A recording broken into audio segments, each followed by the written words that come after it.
I'm going to debone butterfly the whole fish for a roast. Once you've deboned the fish, you could either keep it butterflied, put it on the barbecue, or you could tie it up, perfect for a roast or a whole baked fish application. So firstly, I've dried this fish off. It's been scaled and gutted.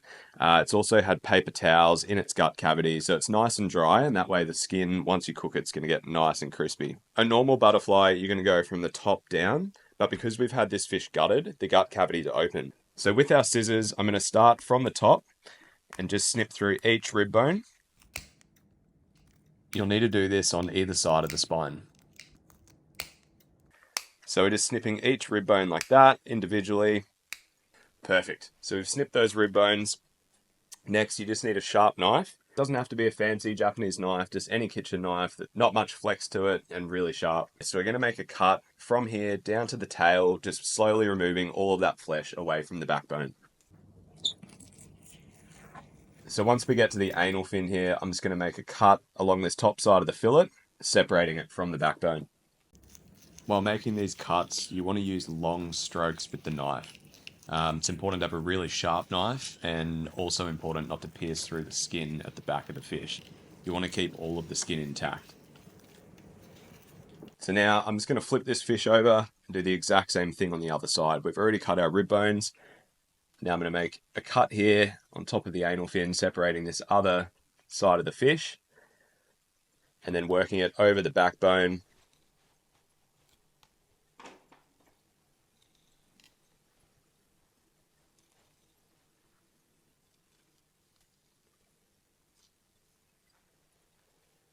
Really important step here is just making sure you don't pierce the skin at the top of the fish, because that's going to keep everything together here. Beautiful. So once we've made those cuts, you can see you can release any little last bits of flesh away, being careful not to go through the skin.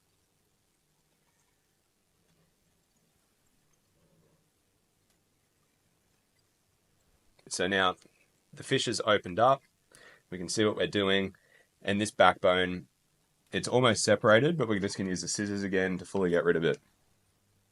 Make one cut, and then sometimes with a bigger fish like this, I like to just use my hands to make a break in the vertebrae there, and that's going to be the point where we cut down towards the top of the fish and slowly release the spine.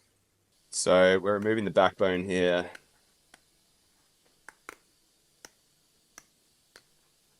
With scissors, and as you get up towards the head, we can pull on that, and that's going to break off at one of the vertebrae. And there we have it. There's the backbone out of the fish. Now to clean this up, I'm just going to trim away all of this cartilage here. Trimming that away. You can hold from under the fish or on top. Just trim all that cartilage away. So anything sort of hard you can feel there, you will still have a little bit up towards the dorsal fin, but that's totally fine. There we go. So the only bones remaining here are a couple of little bones at the tail. Up near the head, there's a couple of bones here. We've got the rib cage, which we're about to remove, and then the pin bones, which run along this way. So I've just got a wet chucks here, which is really handy just for wiping your knife as you work. Keep washing your hands whenever you need to as well. Now to remove these rib bones, I'm going to start from the rear of the fish, pointing my knife towards the head, and just slowly work underneath the rib cage, separating it. And once we've started it, we'll turn the knife towards us, depending on which hand you cut with, and slowly trim away the rib cage, leaving as much flesh as you can behind.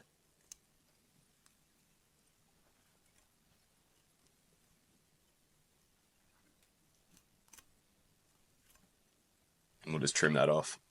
So that's the rib bones there. I'm going to flip the fish towards me and do the same thing but in reverse.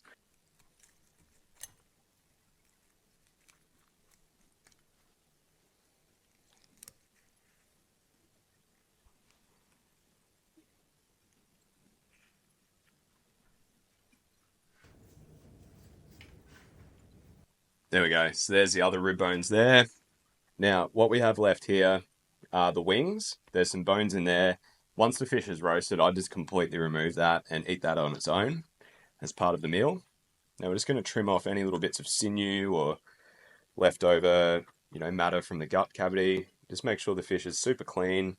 Now the main bones that are left here that we're going to want to remove are all of the pin bones. So the pin bones run where the rib cage was in the middle of the fillet, and they're going to go at an angle pointing back towards the tail like that. So you're going to need one pair of tweezers here. If you don't have fish tweezers, what I'd recommend is just going to Bunnings and getting a cheap pair of electrical pliers with sort of a short pointy nose on the end. That's probably better than most fish tweezers and super cheap as well. And we're just going to feel for them. So I can feel it there, and they're running back towards the tail of the fish. Same thing on this side. They're running along there. There's probably 5 or 6 of them, and they're running back towards the tail. So when we're pulling them out, you want to feel for them, get your tweezers in there. I normally, give it a wiggle so it gets in there. Make sure you're holding it and squeeze tight, pull towards the head. And we're going to remove each pin bone, which looks like that. So we've got another one here.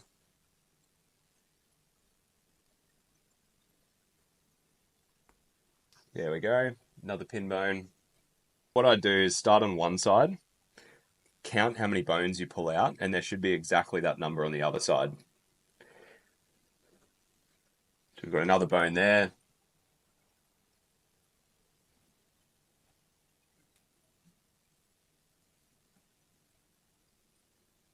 That's all of them there.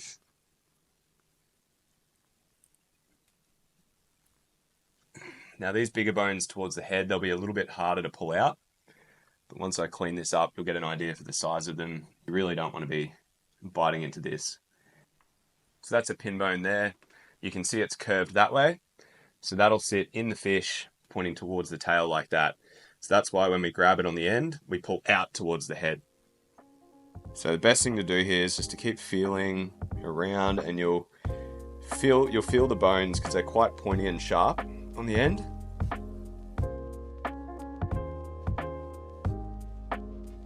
Righto, so we've done them on that side.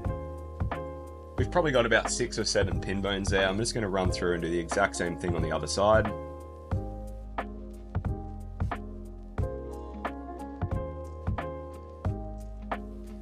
Alright, so that's the last pin bone there, and we're ready to go.